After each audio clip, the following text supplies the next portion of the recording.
Welcome back to the Hard But Worth It podcast, where we explore the leader's journey. I'm Kirk. And I'm Josh. Wait, where's Mitch? You tell me. Mitch took the week off. He's out on vacation with his family. And this time we have Josh Johnson here. You can see him in past episodes if you want to learn more about him. But on this episode, we're going to explore the question, so you want to have a great work culture. How do you build that?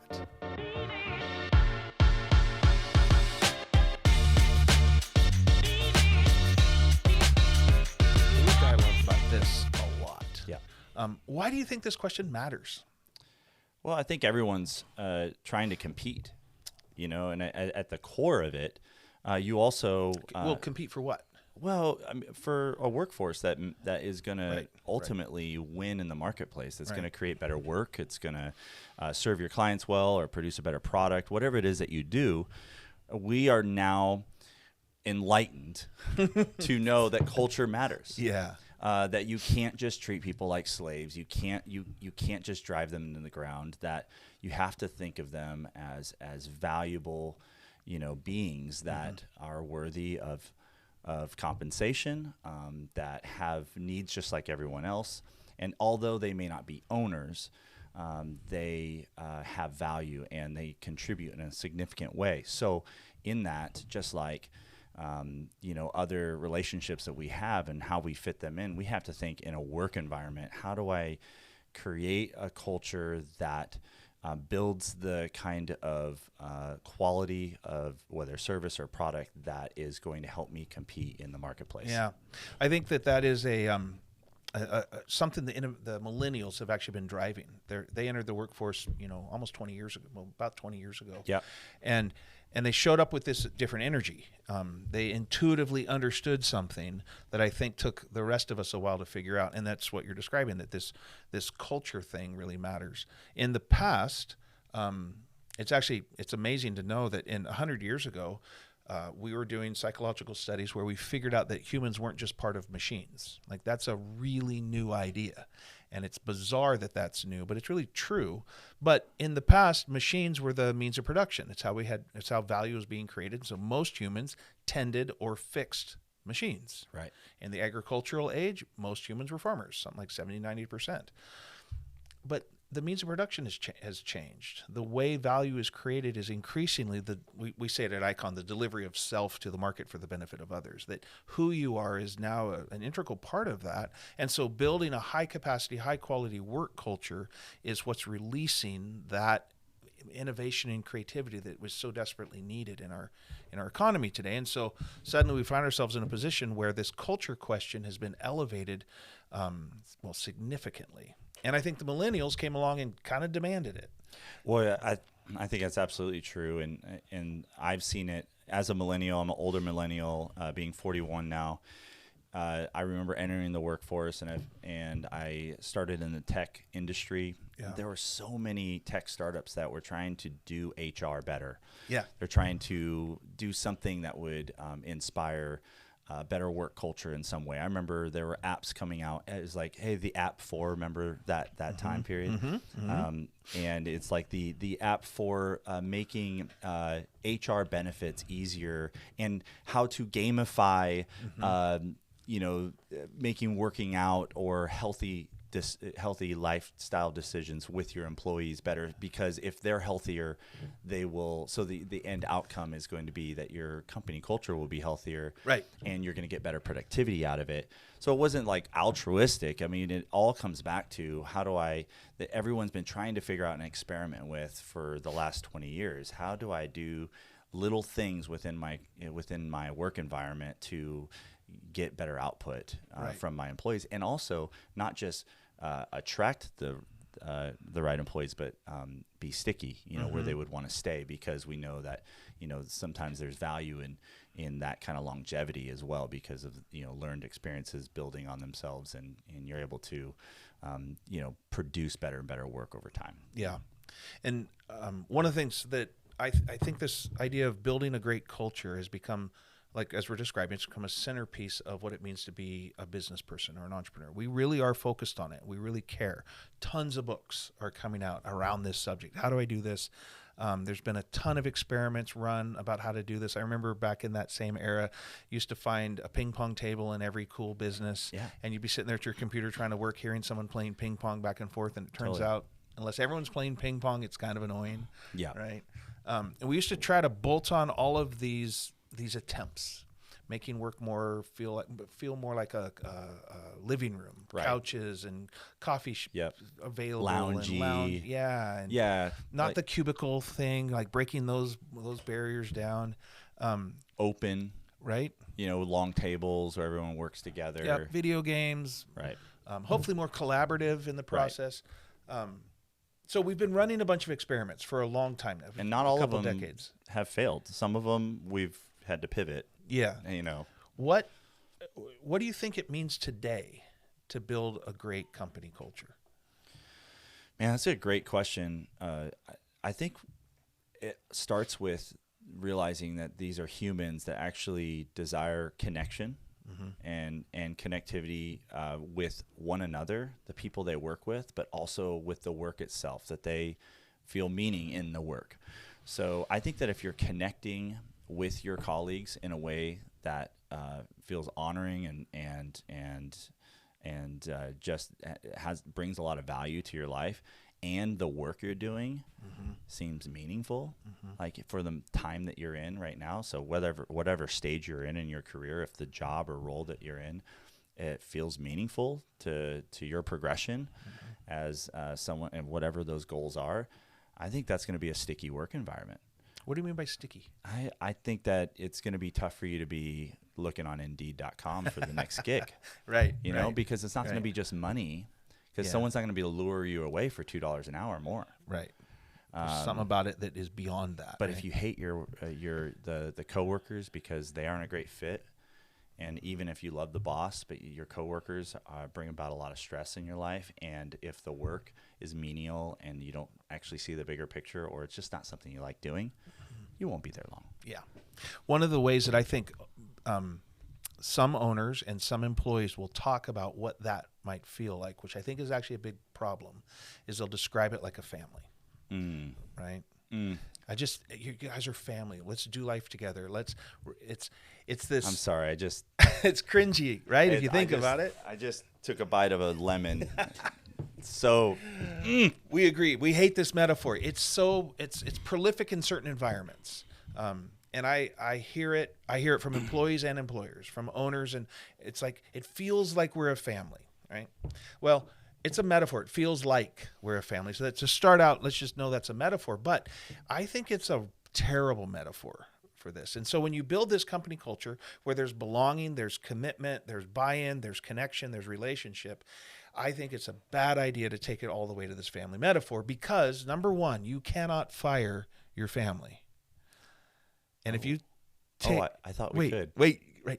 Wait, but even the black sheep They still show up is at the family, and right? they still come on Thanksgiving. You do. You can't get rid of your family. That makes it, number one, a terrible metaphor. If you're a part of a family and we lose resources and we diminish our resources as a family, we still all take care of each other. Right. But at work, that's not what happens. Right. If you're a part of a family and you are performing badly, long term, you're still part of the family, and that's not what happens at work. There's just nothing about this metaphor that makes sense to me, but it can be incredibly manipulative. Yeah. Because if I start to say to you, we're building a family here, we're like family, there's a sense of security and safety. There's an unconditionalness to the metaphor that can draw me in and make me feel like I found my home, I'm safe. Yeah, my experiences though is it starts often in a place with this idea that this is you need that. You need to create this environment where people feel safe, and families. You don't want someone like fearing for that they're going to lose their job tomorrow, or right. You want them to it's like a boss or an owner might want to create this have this desire or dream to have an environment where they're super connected with their employees, and they're everyone's friends, and they're hanging out before and after work, and that's going to create a better work culture and communication, and maybe some of these cultures might do conflict well, but some of them. So some like all that can be great. Yeah. But we just don't need to push it all the way to family. Right. Because I think if we click that metaphor back and we get to team, sports team, yeah. I think everything you just described benefits a sports team as well. Well, sports teams do a lot of the same things that families do, and I like it, but you can still be benched. You can be benched. And I like it. You can also be cut from the team. You can be traded. You can be recruited. You also can be recruited. Exactly. Right. All of those things. I like it. I personally like that better. I have definitely ebbed and flowed in this thinking. I was probably, lured into it because I love family. I love connectedness. I love hanging with my friends, and hiring people that I enjoy being around. When you're a small business, is kind of the nature of hiring. You kind of hire people you would hang out with a lot of times. Which is not actually the best thing to do. You should hire the people. Competency that do the matters. best. Yes. But I've made mistakes. I've probably hired, oh goodness, I don't know, 50, 100 people, or so over the years, maybe more than that. I can't recall with all our tech company and then construction stuff. But so there are people I know that have hired a whole lot of other people, but I've always, I think there was a desire to like, hey, let's create a culture that, that everyone feels really connected. And so family was the matter. But I think sports is way better because it's more like rooted in reality of what a work environment is. We're there to do a job. And there's a scoreboard. And there is a metric. There is. Often measured in cash. Right. Right. And when we run out, yes. we run out of team too, right? Correct. We run out of the ability to pay everybody or something like that. We start making adjustments. Or when the market shifts and you have to change your offense. Yeah. Right? Okay. I don't need all of these types of people anymore. I need more of these types of people. And you start making adjustments the way you'll drop a whole bunch of wide receivers to pick up a bunch of running backs sometimes. Yeah. Well, what's also really weird about families and the flip side when, all of a sudden the family gains more land because their resources added. It's like, well, let's have more babies. Like, no, that's not how it works. We're not. Let's not go there. You hire employees to do a job because, hey, you're expanding. This is great. We have growth. What is the growth area? Oh, in this segment. Oh, we need someone that can do that. Let's go find the best person who can do that. That also fits with our values. And that's one of the things I wanted to ask you. Yeah, that's a big. It's like how do values play a role in this? Because on the hiring side, 'cause I feel like it has a huge impact on culture. It does. Because it's the front end of, signing the right quarterback or the wide receiver or whatever, to use the sports metaphor. And it could have a huge impact downstream on everybody else that's playing the game. So when we talk about values, first of all, we have to know, before you can articulate values, I think you have to know why do you exist? What mission are you on? Why does the business exist? Because businesses exist for a reason. And to make money is not it. That's the measuring stick we use to figure out if you're doing the right things. And to take care of the owner's family is not it.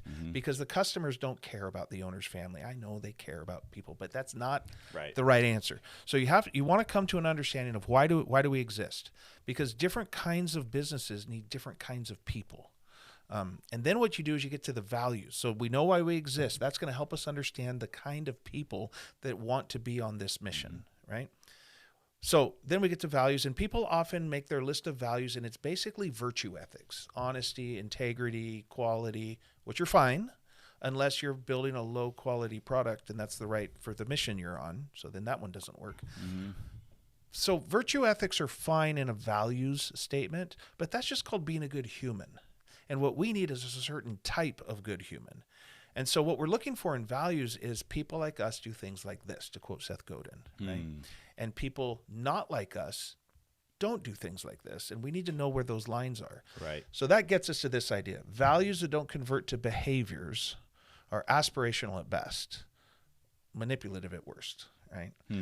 You want to measure values in behaviors. So we talk about core values a lot, and I want to always talk about vital behaviors. What behaviors are necessary for the people like us to be on that mission? Right. And they're not the same for every company.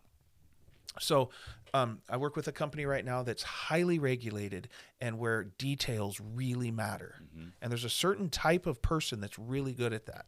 I work with another company that is highly creative and innovative. And those are two different cultures, two different environments, Right. and their values need to be different. Totally. And so I think values play a huge role in getting this right, but understanding them in the light of behaviors is what's necessary, and how those behaviors are distinctive to the kind of mission we're on, and then articulating those both in words and actions so that when people on board, they experience them in words, Yep. they can fact check them with actions, and if they don't match, they'll wash out. They're like, this Right. isn't where I belong. Right. I don't want to be a highly detail-oriented person. I'm this creative person. Right? Yep. Yeah. And so that's a huge part of how we build a culture. But we have to understand that we're building a distinctive culture that gets a certain type of work done that needs a certain type of person.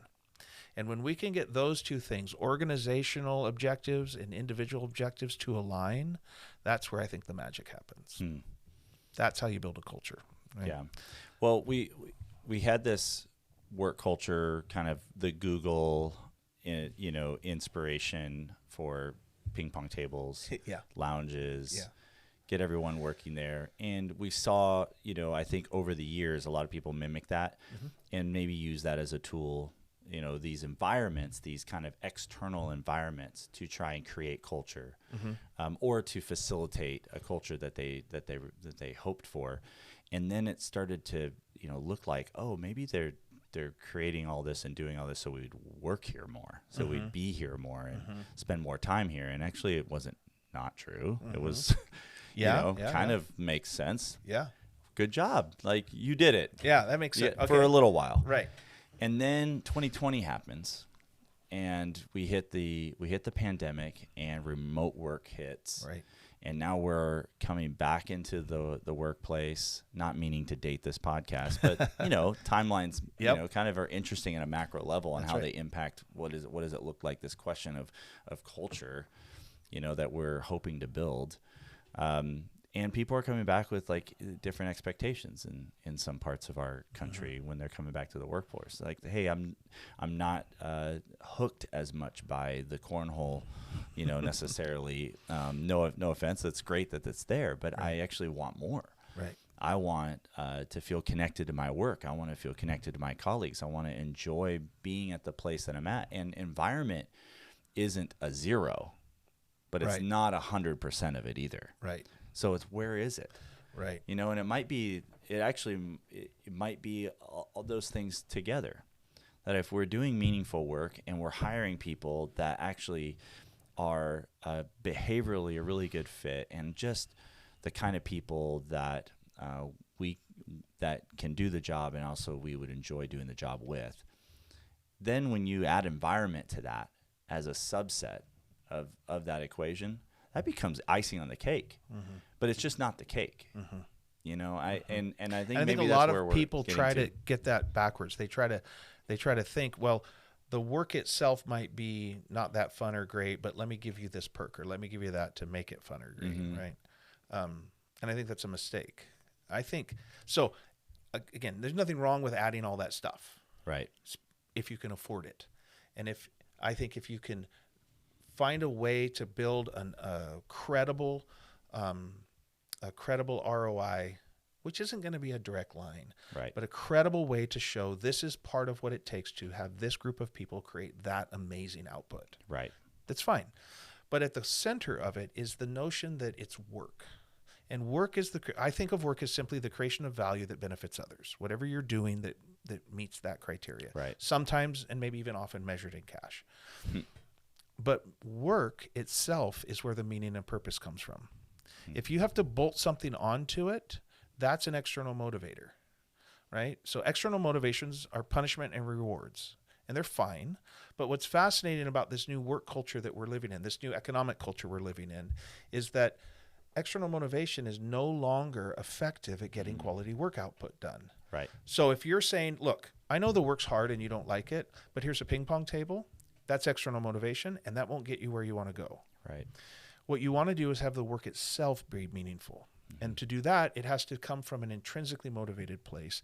And in that environment, people are finding meaning and purpose from showing up and doing something hard. And that's why we call this hard but worth it. Yeah. That's what we're actually trying to get to. Then if you bolt on a ping pong table, great. Yeah. But the ping pong table shouldn't be a break from work. It should be integrated into the work. Well, let's talk about that. We just did a big job. I own a construction company now, and we probably had 200 different people working for us between subcontractors and employees on this one particular job. And I heard feedback because my role in the business is a little different than others, but I'm talking to different people that we work with about what it's been like on this job. Like, hey, how's it been? A lot of feedback that I got was like, man, this is really great. Now let me tell you what we did. We brought donuts at least a few times a week. We had pizza.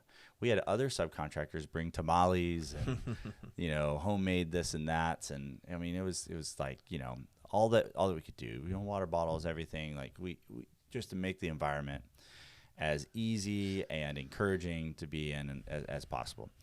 So I thought, nailed it, right? We nailed it.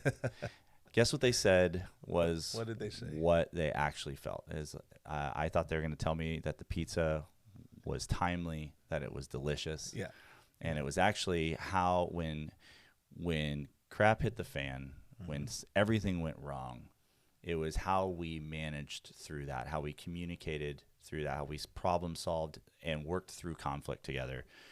When the stress was high, how we got through it, how they felt, there was a collaboration, in getting the work done, and actually made the actual end output of the work, which is what we're all able to look at.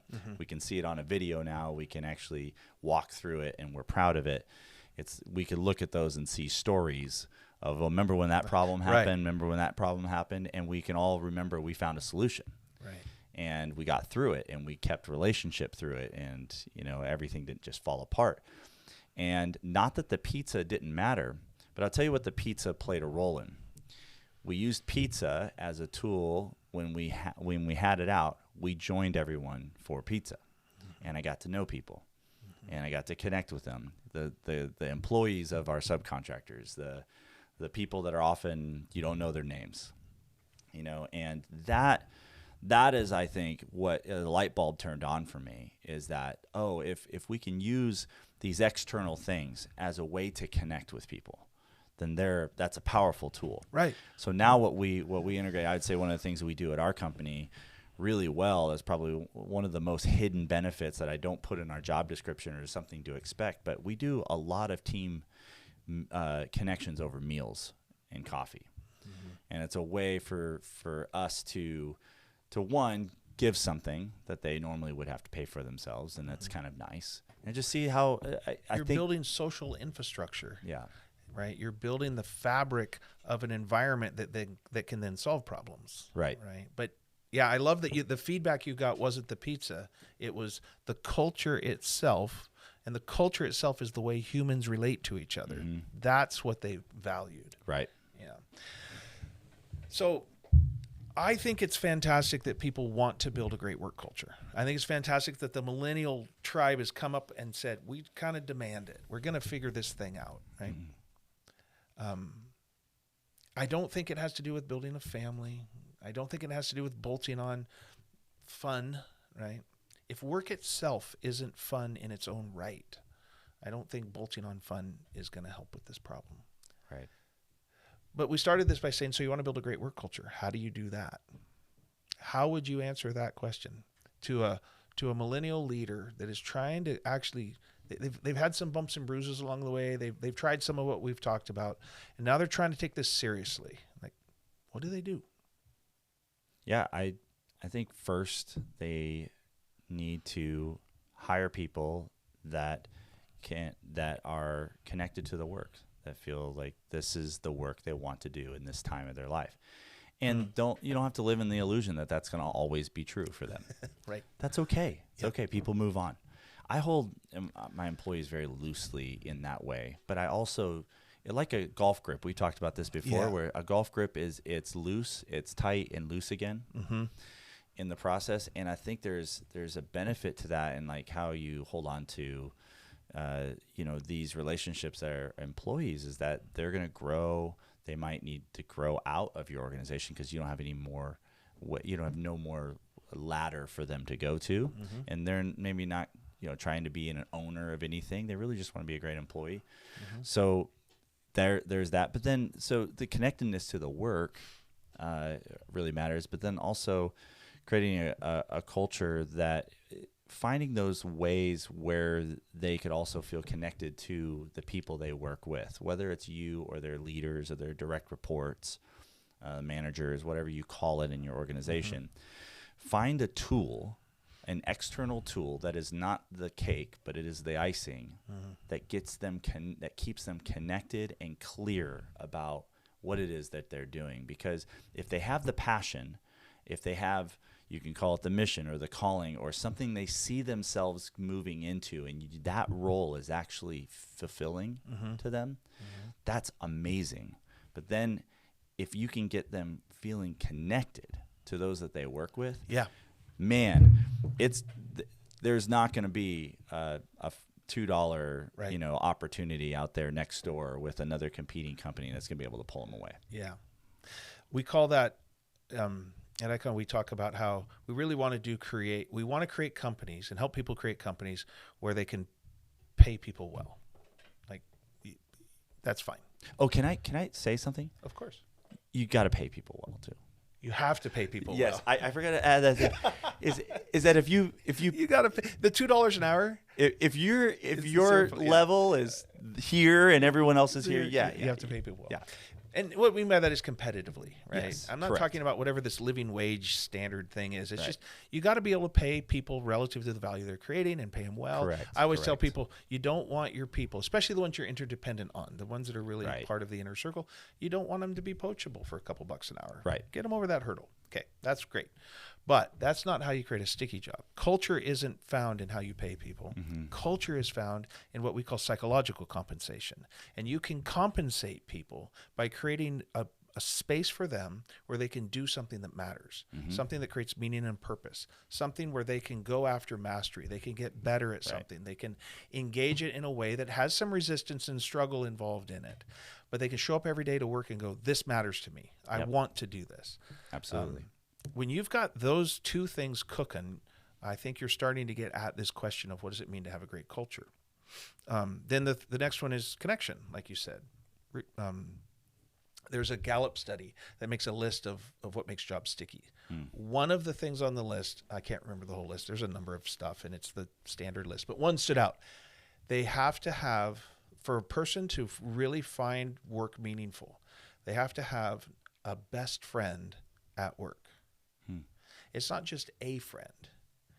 For them to really dig in, they want to be able to build a relationship that is best friend status, that someone close, somebody that they're, I was like, holy smoke.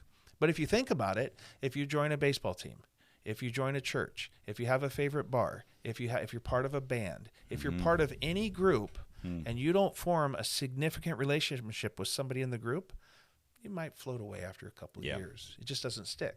Yeah. I was like, wow, that's cool. So you want to create this environment where they find meaning and purpose, where they have connection. But another key factor is the idea of sufficient autonomy. That you want people to have this sense of powerful choice making, where they can make choices about their environment, where you give them space in which they can live into their commitments. And if you get those three things cooking with somebody, and the same environment for somebody else, it might not do that for them. So it's not like you have to do this for everybody that passes through. Yeah. You've got to get the right people in there and then create this environment. And that environment is a place where intrinsic motivation is most likely to emerge. Yeah, I like that. Well, there are so many different types of companies out there, and there are some companies that by the nature of the product they make or the service they make, it almost feels unfair because it's like, oh, that's such a sexy company to work for. It's like they just are. But what about the plumbing company or the Well, let's back up a service? second. Okay. Let's back up a second on that one. I have a number of clients who fit that bill. Okay. And then I'm inside those companies, and I know that the majority of people who work at that company are just doing run-of-the-mill day-to-day stuff. Yeah. It is a fun company that is doing cool things in the world. So that's Nice. But there's a level of can you see But the accounts payable clerk is still an accounts yeah, payable you're clerk. right. But isn't there? I wonder if there's like, oh, I get to tell people I'm a part of this company, and there's Kind a of. social capital there that kind of is gained. That's status. Yeah, And status actually isn't that important. it doesn't last that long. It's not that important in the metrics of what we're talking about, because I've worked with people who work at life insurance companies and Yeah. nut and bolt companies and fastener companies and non-sexy boring companies, and they can have all this same amazing culture. And right? that's what I was saying. Is here locally, you can find this in your local area too. You can have an HVAC company that they also do a softball team together. Right. And they seem to be so close. And They seem to everybody's have- bought in, tied in. And it's like the owners are just present. There's just such a great culture. It's not just, clock in, clock out. There seems to be something. Now, at the end of the day, what are they doing? Fixing air conditioners. Right. And that's that's And I don't know very many people who are like, I feel passionate about air conditioning. No, yeah. But what they feel passionate about is the connections they've made, the work they're doing, and then the customers that had the old lady that didn't have air conditioning. They rushed in there and they got it. Yep. There's all kinds of passion available in an AC company. Totally. And I think that that is where it's at. It transcends no matter what kind of company, whether you're the hot new thing on the market or you're doing a job that there have been companies before you and be companies after you doing that thing. Yeah. And that, I mean, I grew up in that kind of industry, in the trades, and watching my dad build. I mean, but it's such an important thing, and culture still is just as valuable in those kinds of businesses. Right. So for me, the answer to this question is, well, first of all, it's very hard to do. Mm-hmm. It's very hard to build a great culture. It's very easy to try to do the bolt-on thing, except it turns out that's pretty expensive and most companies can't actually afford it. I think this is one of the places that leaders who are amazing leaders really stand out. They're capable of getting down to the heartbeat of what makes a company tick, and then connecting people to that, and then building a team that's going after that. And it's often really hard work. Yeah. It often takes sacrifice. And when you get inside those companies, it's really fascinating to watch how that team begins to work together, and they share that vision out broadly into the rest of the team and the people that are coming on board, and this standard gets set that we do amazing work and it really matters. And that's the key to me to building a great company culture, is making sure the work itself is the centerpiece of what we're doing and that we're all bought into that. Second piece is then making sure that we have a collective mission that we're all going after. Yeah. That we're not going after our own personal missions in the context of this company, right? But when you get that synergy between organizational objectives and personal objectives, those two things are working together, it's almost like magic. Yeah. It's not. It's just called leadership. Right. Those are the things to look for. I think it takes decades to learn how to do it. Well, and I think maintenance as well. Yeah. Some companies maybe arrived. A lot of people for a period of time felt like the culture was just a 10 out of 10, and something happens, it's not maintained, and culture could, you're only as good as your last review, last decision, right? Yeah. So it has to be maintained. It's something that's ongoing, which can feel frustrating if you're like, you want to check the box, like I did it. Culture is good. Yeah, culture's not a goal. Right. Yeah. Yeah. Well, that's where it comes back to values. Mm-hmm. Those values or behaviors, those behaviors have to be ongoing. I want to check the box. I'm a good dad. I did it once. I don't need to do it anymore. I'm all done. It's exhausting. Josh, you're a great dad. Oh, thank you. Thanks for being on the podcast today. Mitch will be back next time. And good luck building and continuing to build great company cultures. Thank you.